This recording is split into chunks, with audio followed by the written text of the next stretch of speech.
How are they? The others? Thirsty. Hungry. Waiting to be rescued. And they need someone to tell them what to do. Me?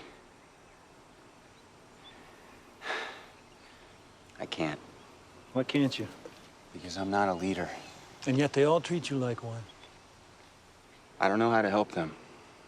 I'll fail. I don't have what it takes. Why are you out here, Jack? I think I'm going crazy.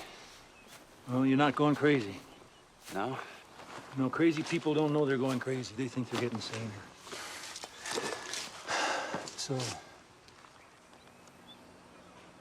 why are you out here? Chasing something. Someone.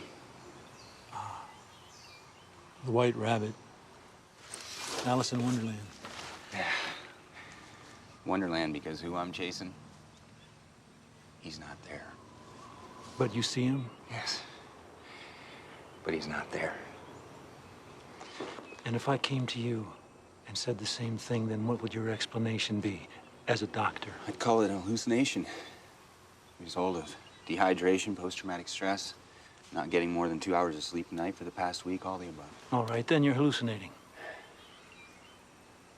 But what if you're not? Then we're all in a lot of trouble.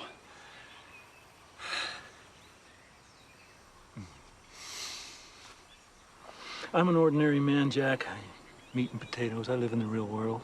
I'm not a big believer in magic. But this place is different. It's special. The others don't want to talk about it because it scares them. But we all know it. We all feel it. Is your White Rabbit a hallucination? Probably. But what if everything that happened here happened for a reason? What if this person that you're chasing is really here? That's impossible. Even if it is, let's say it's not.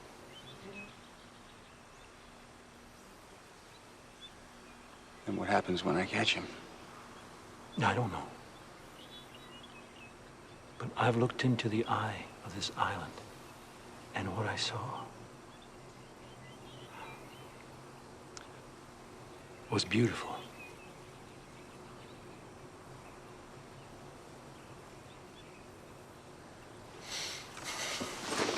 Wait, where are you going? To find some more water? I'll come with you. No, you need to finish what you started. Why? Because a leader can't lead until he knows where he's going.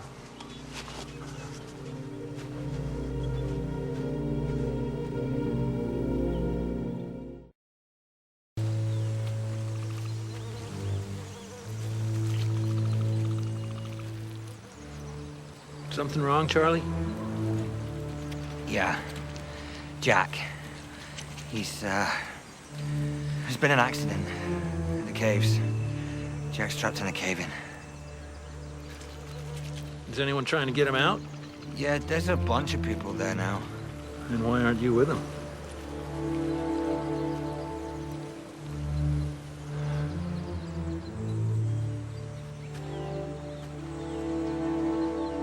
You didn't come here to tell me about Jack, did you? Oh, my stash, Locke. I can't stand feeling like this. Come here. Let me show you something.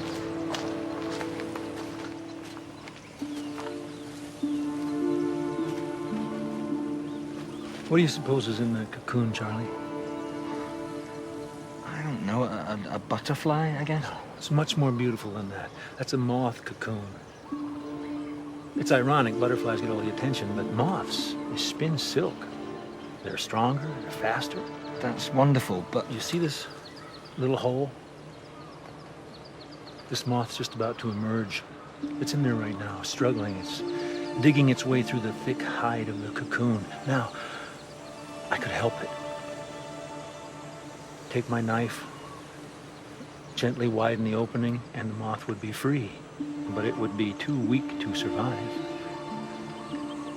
Struggle is nature's way of strengthening it. Now, this is the second time you've asked me for your drugs back. Ask me again, and it's yours.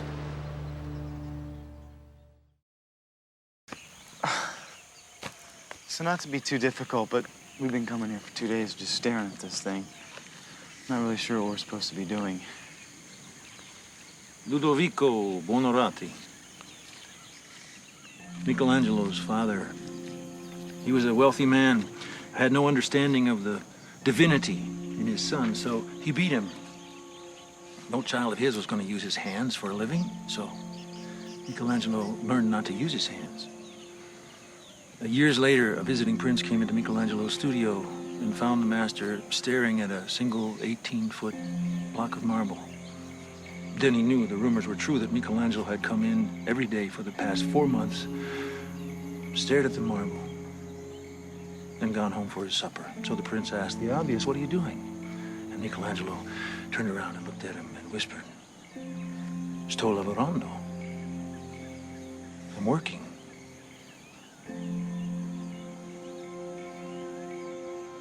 Three years later, that block of marble was the statue of David.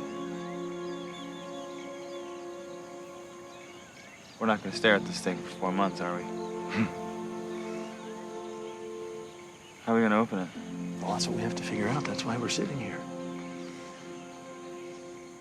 I mean, how do you open a hatch that has no handle, no latch? No discernible way of opening it.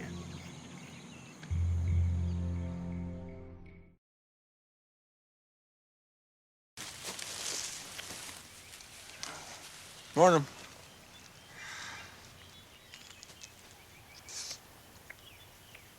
What happened to your campsite? So what are you doing all the way out here, John? Looking for salvage from the crash. Find anything useful? Occasional scrap of metal, a few bags of coffee. Picked up your path about a mile back. I thought I'd say howdy. Oh, son of a... Oh! Peed on my shirt. Took my shirt out of the bag and peed on it. And you say this ain't personal. He thinks the boar we're after has a vendetta against him. Uh-huh. That's 3 times it's attacked me. Maybe it's got your scent. Doesn't like your cologne. I don't wear cologne. Yes, you do. Yeah, well... The thing's got it in for me. It's a boar, Sawyer. My sister, Jeannie, died when I was a boy. I fell off the monkey bars and broke her neck. And my mother, well, my foster mother, she blamed herself, of course. Thought she wasn't watching close enough. So she stopped eating, stopped sleeping. The neighbors started talking. Afraid she might do something to herself, I guess. Ooh, that's good. Anyway, about 6 months after Jeannie's funeral, this golden retriever comes padding up our driveway, walks right into our house, sits down on the floor, and looks right at my mother, there on the couch. And my mother looks back at the dog.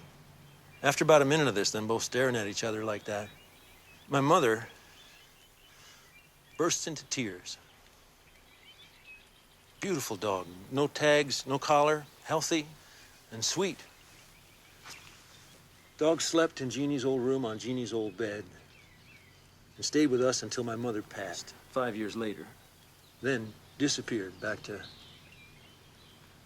wherever it was she came from in the first place. So you're saying the dog was your sister? Well, that would be silly. But my mother thought it was. Thought that Jeannie'd come back to tell her the accident wasn't her fault. Let her off the hook.